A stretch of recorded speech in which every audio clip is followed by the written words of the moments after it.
Hi, thanks for joining me. I'm doing another music mix here for you guys. This was a request from a one Gary Coleman on my last video, and it's only been a day since I got that comment. But putting this together, it's a bunch of like J-pop and J-rock, mostly from the '90s again. Um, it was super easy, and once I got started, it was just really organic. Just kind of came right together. So I just wanted to intro the playlist. If you guys don't want to listen to me talk about the bands and the songs, just go ahead and start the playlist, flip through the songs, see if there's anything that you guys find interesting. For starters, the first band is Zard. Now, Zard is also often kind of considered the singer, whose name is, if I remember correctly, actually, I'll just look at it so I don't screw it up. Izumi Sakai. Now, that's a stage name. I forget what her real name is. I assume that it was her real name. But she modeled for a while, and I'll show some pictures here of like her when she was modeling. Very beautiful young lady. So she got picked up by this record label later on and started performing under the name Zard for her band. And the band members, I guess, changed throughout the years, but she's just amazing. She's obviously really beautiful, but she has an amazing voice, and she was so popular. Like Zard was just on fire through the whole '90s, and I hate to have to mention this kind of like with X Japan and Hide.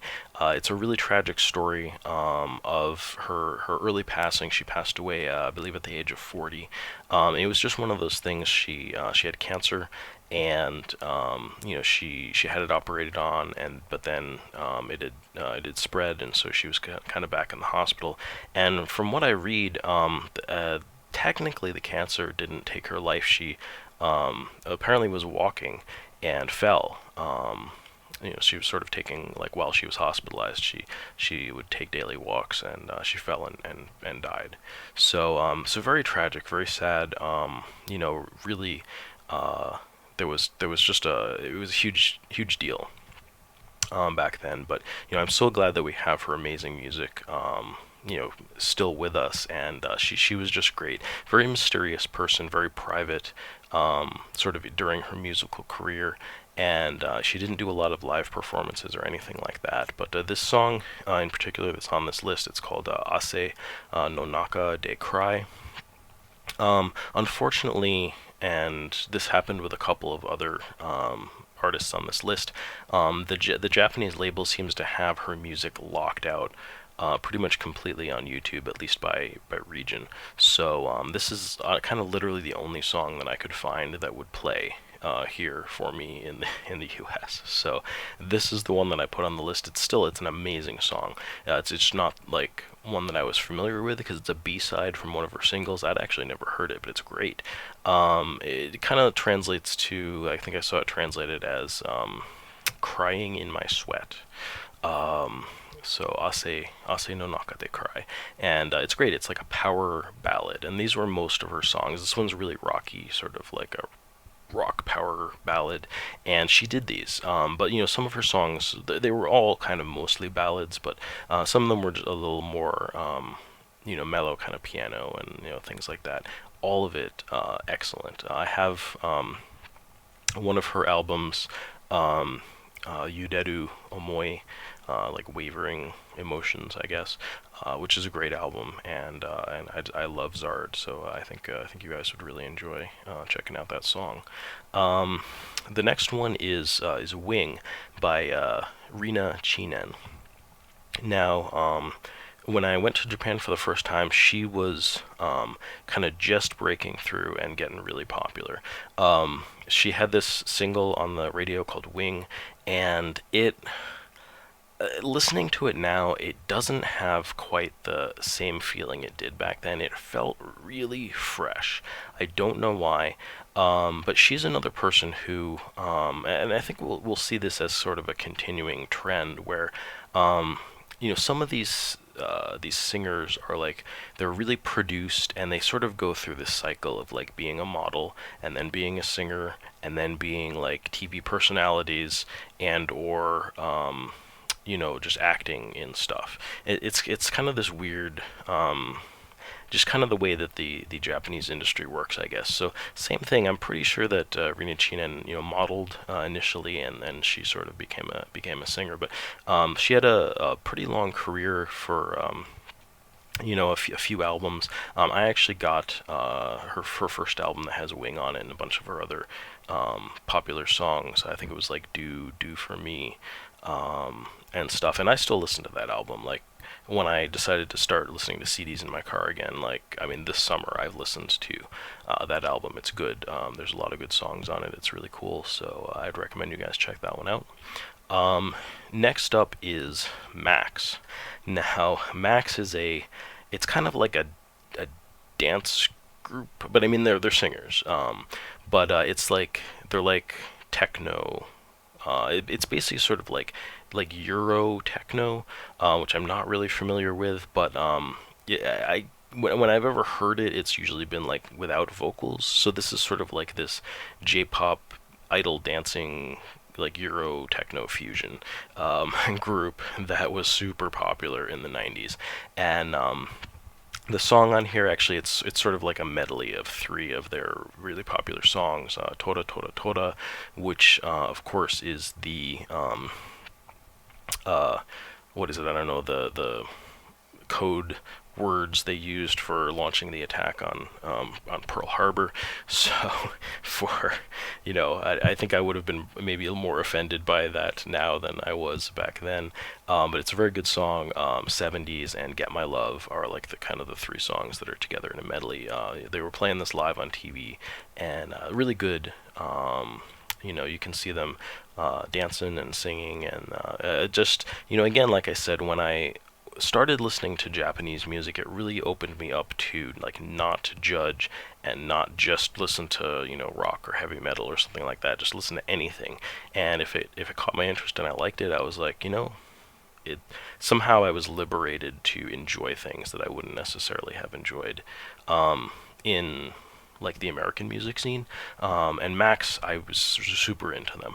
When I was there, they actually had they were acting in a drama on television, and I actually got my host family to record all the episodes of that, and then I left the VHS tape in Japan when I left. I felt so bad about that, and I didn't get to see the Max, all of the Max drama. But they're another group that, did a lot of music, and then, like, even back then, kind of, but shortly thereafter, they became TV personalities. Like, they were just on talk shows and TV shows, game shows, and I mean, I don't know. I feel like game shows, but let's say talk shows all the time. A lot of TV airtime, and it's just, I think stuff like that happens here too. I mean, I probably just don't like notice it that much. It's very noticeable in Japan. So the next band is one that is, again, super popular. They were very, very popular back then. They're probably still doing music. I guess I don't really know for sure, so don't take my word on it. But they've had a long career. They weren't like just in the 90s. But the band is called Spitz, and everybody loves Spitz. Everybody loves Spitz.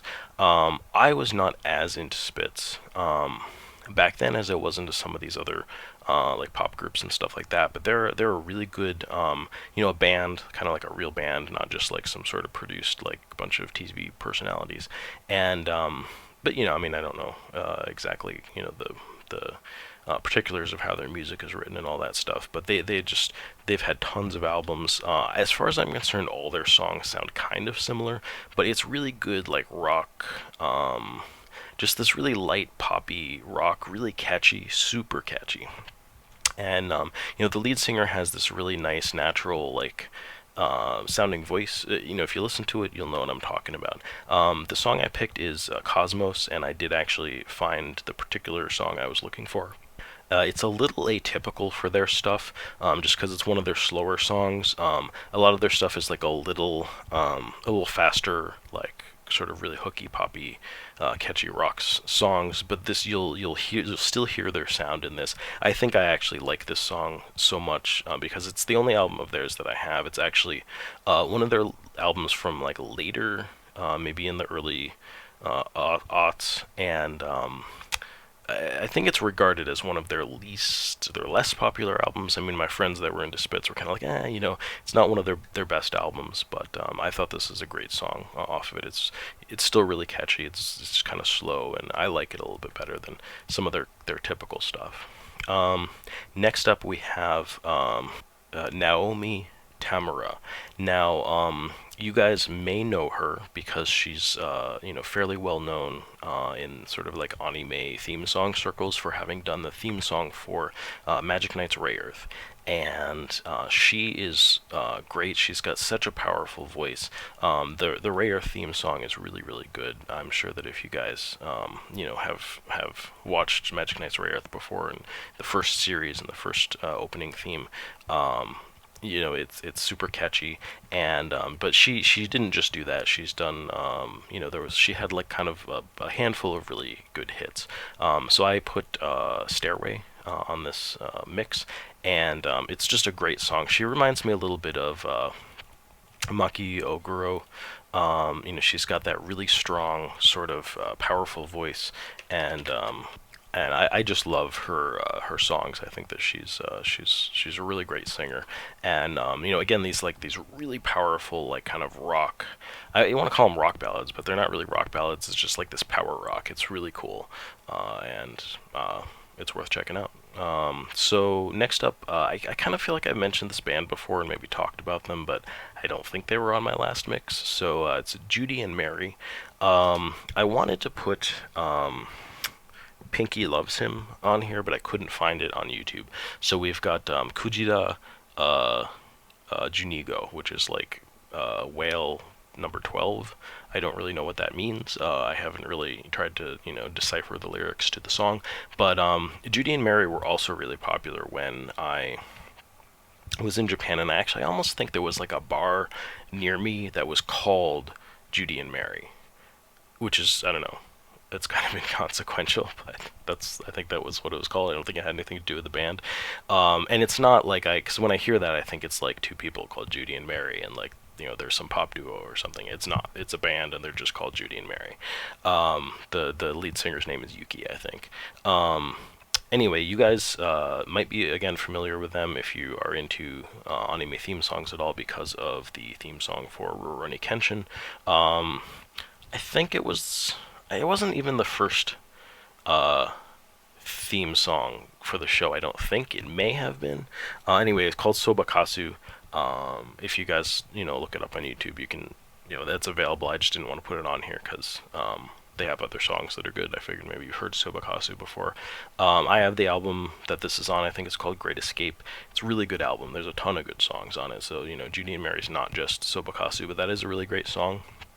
The lead singer has a really unique kind of like persona on stage, and like style of singing. It's very cool, and like when you pair that with the guitarist, who like is just really kind of eclectic and just does these really interesting things. They're a super interesting band. They're actually, I pretty much, well, I can say at the very least, Judy and Mary is one of these bands that I'd really like to get into a more, I think, and like listen to more of their songs. I guess in particular Zard too, because I really only have one album of theirs and hers, and I'd love to listen to some more because she's great.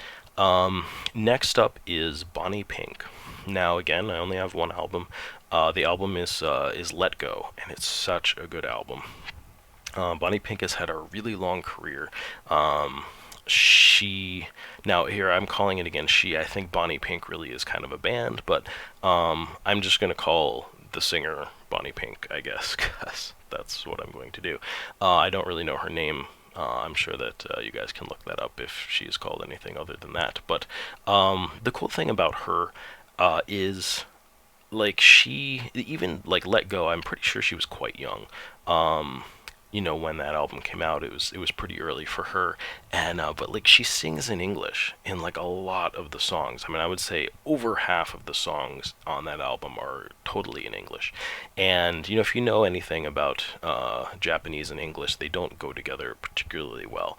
And I don't know how and where she learned English. I mean, it's not perfect, but like she really pulls off singing these songs in English. You can tell like her English is good, and like they're good songs. She's a great singer. Like it's just really a really talented person. Like I can tell like that she made a huge impact on the kind of the music scene in Japan at the time, and like I said, has had a really long career. She's like later on has definitely had anime theme songs. I'm pretty sure that the ending theme for Gaunt's was Bonnie Pink, which was like it seemed like a weird juxtaposition to me. But anyway, you may be familiar with her stuff. I put Sleeping Child on here. I actually wanted to have Tears for Leo, but I could not find that. Sleeping Child is from the same album. It's the first song, and it's almost just as good. Really great song. I think a good introduction to what she has to offer. Next up, we have Lindbergh. Now, this is a band that my friend was into. He got me into it. He probably got me into a couple of these. And Lindbergh is awesome. Like they're just like this rock band, and they're again they're really catchy. They're really strong. They're just like they have. I don't know what it is. I almost want to say like this punk vibe to it, even though it really isn't punk.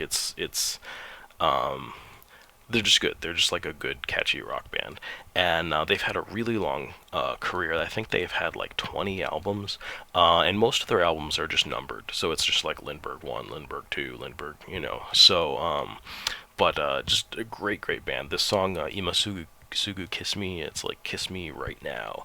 It's so strong and catchy and powerful, just really good rock.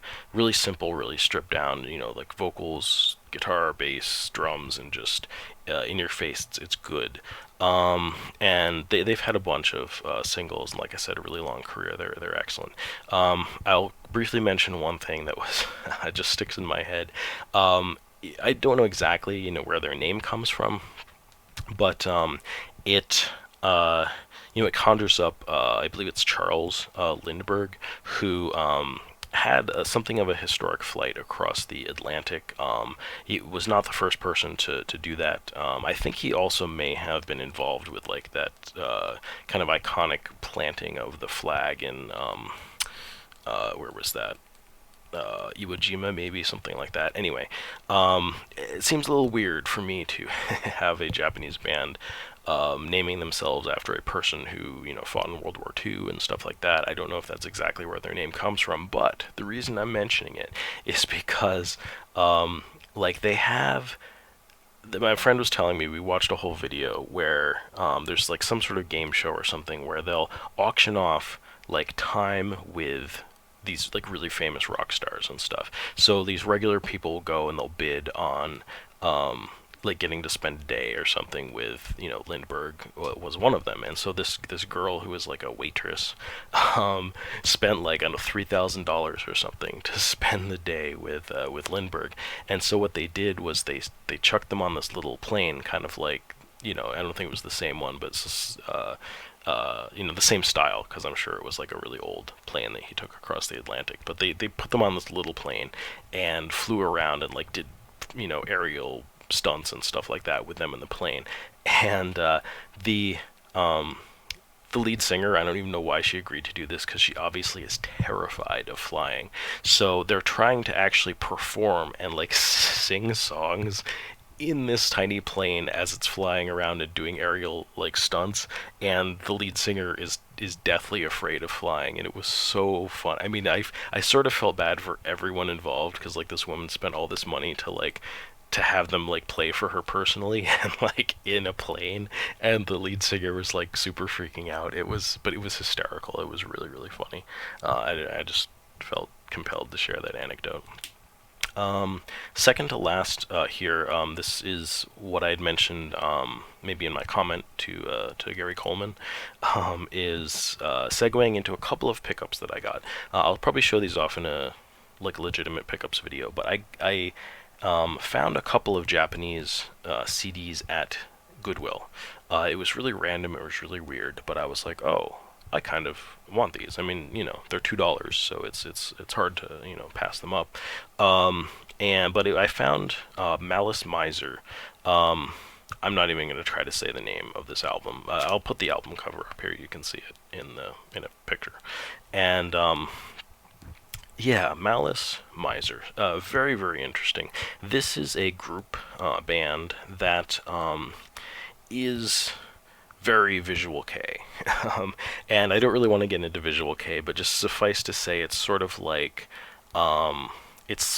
goth glam metal. I mean, when there's a Visual K, it's sort of like visual style. It's like this visual look of like these rock bands. So it's very similar to glam rock in the 80s, because that was not just a style of music, but really like a style of sort of big hair, and it was a look. And so Visual K is kind of the same way. So this is that like very, very I don't know what you call it, like just it's sort of like Japanese goth, but it's sort of like more like rock. I mean, this is like really sort of orchestral rock music. It's very weird and interesting. The look is interesting. Everything's interesting about it. So just a couple things to mention, though. One of the main sort of driving forces behind Malice Miser is this guy called Mana. And Mana, was I think really obviously into the visual aspect of this. And as far as I know, he started this magazine called the Gothic and Lolita Bible. Now, interestingly enough, one of my friends subscribed to this for like I think about a year. I think that they were maybe like an issue every 2 months, maybe, as opposed to monthly. I'm not entirely sure. Anyway, he ended up with like maybe 6 or 12 issues of this magazine, and I think he was just like interested in the fashion. So you have like it's basically a magazine that he started, as far as I can tell, to like promote his clothing brands that are these very sort of Visual K and like obviously like sort of gothic and lowly like fashions. So it's pretty much like how to dress up like a doll. So, and he himself like always dresses up like that. So like he literally kind of looks like not kind of, he looks like a girl basically. He's pretty, and so that sort of always sort of threw me off a little bit. But like I'm pretty cool with it now. And so Mana's like this really interesting sort of like keystone of Malice Miser. But what I didn't realize is they've gone through a handful of singers, sort of in different phases of the band, and Gakuto, I guess, was the singer, sort of like right in the middle of their career, probably when they were really popular, because Gact is like super popular, and I didn't fully know that. So this album that I have has Gact singing on it, which is pretty cool, because like I've heard his solo stuff, and like he's pretty good too. So so this is sort of like, I don't know. I mean, this may be the height of Malice Miser to a certain extent. I mean, I haven't listened to all their stuff. I just sort of knew them in passing and found the CD at Goodwill. So so now I have some Malice Miser. The song on here is Shunikis. There's some sort of like subtitle to it. Nidome no Aito, and I don't know what that means because I didn't look it up. So whatever. Maybe I'll put an annotation, or you'll just have to look it up yourselves. Yeah, so you're gonna get a really weird like theatrical orchestral like gothic like rock-ish song. So I hope you enjoy that.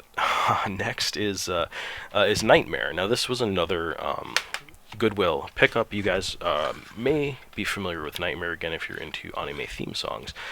They did the opening and ending theme song for Death Note for the first season, the first part of it or whatever.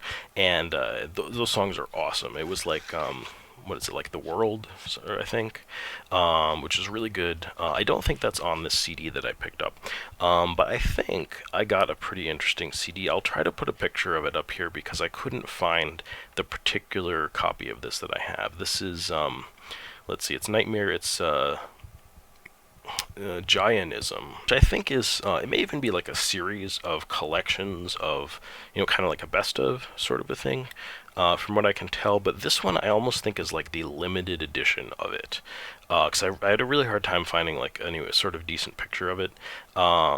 So I think there's a regular edition of it, and I think this is like the limited edition because it has like a slipcover and a an extra book in it. I mean, it's not like super amazing, but like it just seems like it's different from the normal version. And it has a bunch of songs on it. I haven't really listened to it yet, but the one I put on here is Hate. And again, this is kind of a visual K band, but they're they're heavy, they're dark, they're glammy, they're really cool. Definitely, I knew of Nightmare from Death Note, and I just thought it was really cool to run into the CD. So I think you guys might like checking them out here if especially if you haven't heard of them before, but even if you had, the this live show was at Budokan, and it seems like it's awesome, like just a really really good performance. So yeah, that is my next 10, J-pop, J-rock, visual K, bands that I wanted to introduce you guys to. So I hope that you enjoyed that, and yeah, check out the songs, and I hope you'll join me again next time for more video game and anime related videos. Thanks for watching.